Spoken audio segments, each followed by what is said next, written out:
Hello fellow Sunneers, it's your favorite measurement here, and I'm back with another pro guide.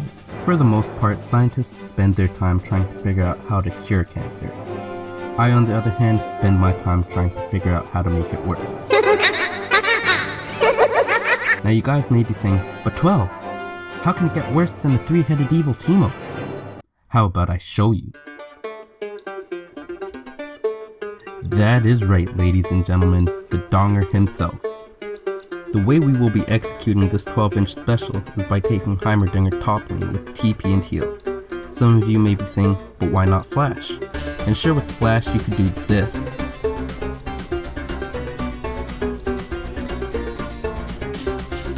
But we're not here for outplays, we're here to tilt.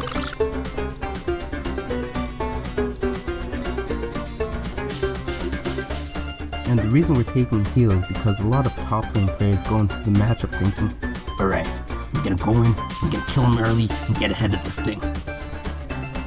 Which is true for the most part if they manage to keep his turret volume down and all in him early since he's pretty squishy. But since you've taken heal, enemies won't expect it, which will throw off their all in, resulting in a lead in your favor. Now the masteries we will be taking at 12, 18, and 0, with Thunderlords being your keystone.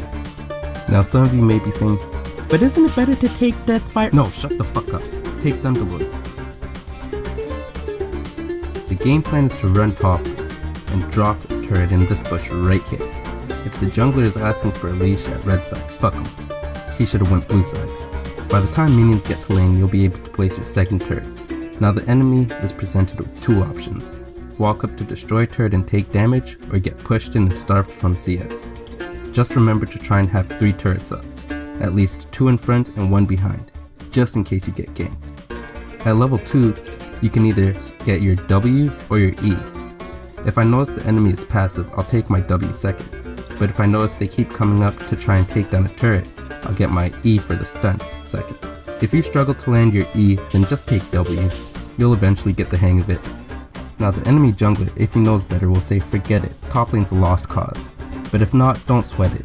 Just stay within your 3 turrets, and when they try to 2v1 you ult Q.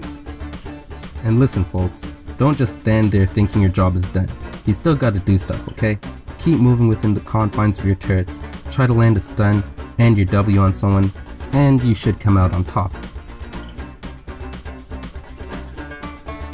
One thing I must remind you of is this is not supposed to be fun. I mean, look at this. Look. Does it look like I'm enjoying myself?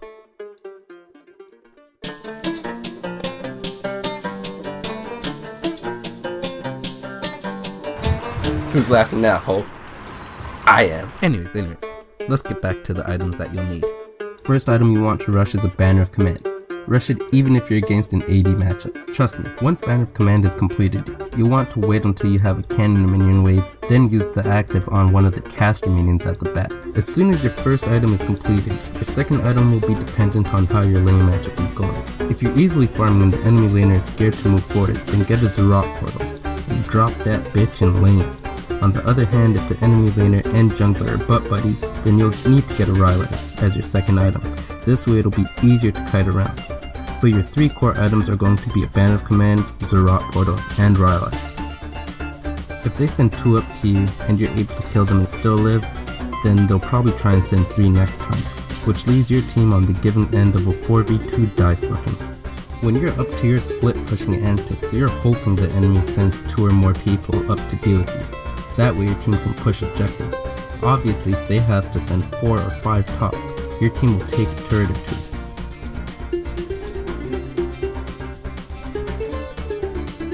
Although it's easy to ignore everything in the game and forever push a lane, Heimerdinger can help in teamfights. Although he does not usually have turrets where the teamfights break out, he can drop them once a teamfight has broken out. Especially since 99% of the time, he isn't the first target engaged upon. But if you have Rylai's, drop a turret down in the teamfight. The slow will help your team to kite.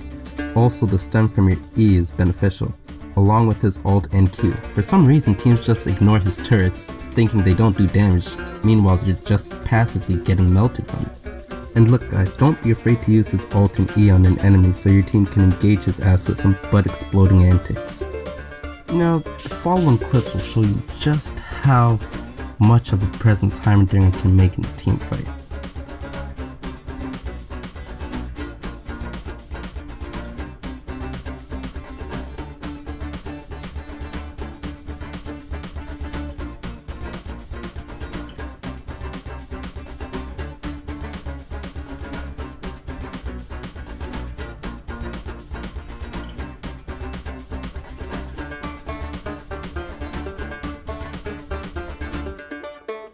And the last tip I have for you is once you get a kill or a multi-kill and still survive, don't forget to tell the enemy to hop off your dongle.